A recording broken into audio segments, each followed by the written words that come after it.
Assalamualaikum warahmatullahi wabarakatuh. Hai sahabat pecinta cerita anak. Ya, kali ini saya mau ngajak teman-teman ngobrolin cerita anak ya. Sebuah buku ya, karya dari Pak Suyadi. Ada yang tahu Pak Suyadi itu siapa? Kalau Pak Raden pasti kenal ya. Nah, ini bukunya, buku beliau. Ya, 1.000 Kucing untuk Kakek itu judulnya. Ini diilustrasi juga oleh Pak Suyadi atau Pak Raden ya. Kita lihat di sini belakangnya. Oke. Uh, biasanya ya, biasanya cerita anak itu tokohnya juga anak-anak kan ya. Nah, ini salah satu keunikan dari bukunya Pak Raden ya. Beliau mampu membuat ya cerita anak yang tokohnya itu dewasa, tapi ceritanya bisa masuk ke anak gitu. Konfliknya itu unik gitu. Jadi khas anak-anak gitu. Jadi menarik sekali. Oke. Coba saya bacakan grupnya dulu ya. Oke.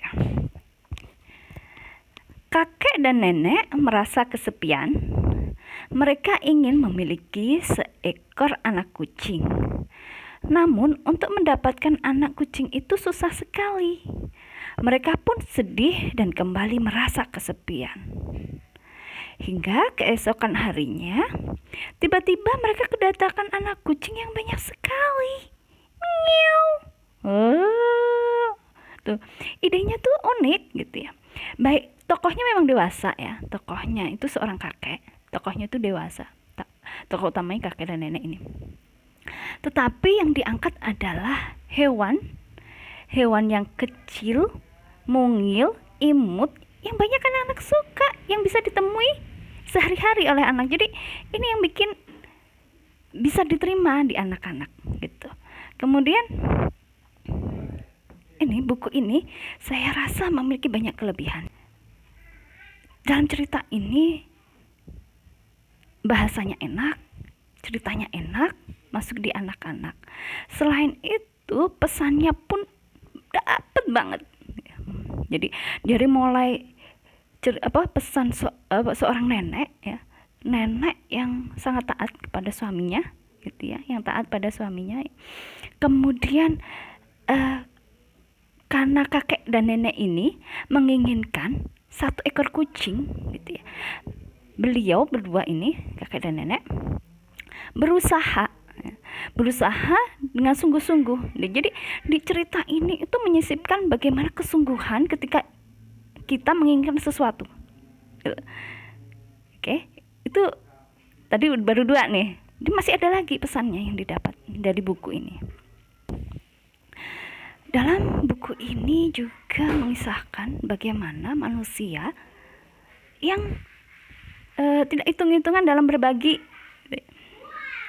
Jadi walaupun kehidupannya sederhana gitu ya, serba mepet lah, serba kekurangan gitu, ternyata nggak hitung-hitungan dan berbagi, dan kemudian akhirnya terbayar dari sesuatu yang lebih gitu, yang diharapkan gitu.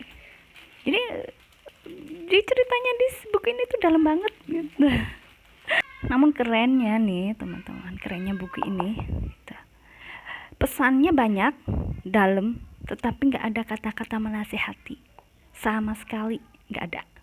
Jadi adik-adik ternyata berbagi itu membuat kita semakin kaya, semakin bahagia. Nggak ada kata-kata. Jadi hanya cerita aja. Pesannya anak-anak yang akan mencerna sendiri. Jadi ketika kita membuat buku yang unik gitu ya, ceritanya dalam, yang nggak bisa langsung di itu, yang perlu pemikiran yang dalam, anak-anak jadinya nggak bosan bacanya. Iya, karena ketika anak baca satu kali, oh bagus ini ceritanya, dia masih menikmati alur ceritanya. Oke. Ketika dia baca kedua lagi, dia akan menemukan, oh ternyata maksud dari tulisan ini tuh begini nih gitu. Dia akan masuk itu cerita pesannya pertama. Terus dia masuk lagi, oh oh ternyata ada ilustrasi yang begini, oh ternyata maksud ilustrasinya itu begini, oh ternyata ada kata-kata ini, oh maksudnya begini. Jadi anak akan, meskipun berulang kali membaca, anak tidak akan bosan gitu. Jadi ternyata menulis buku anak itu menantang ya teman-teman. Yuk kita belajar menulis buku anak yang sekeren ini ya. Sekian dulu obrolan kita kali ini ya. Semoga ada sesuatu yang bisa diambil dan bermanfaat bagi teman-teman semua. Sampai jumpa lagi dan assalamualaikum warahmatullahi wabarakatuh. See you.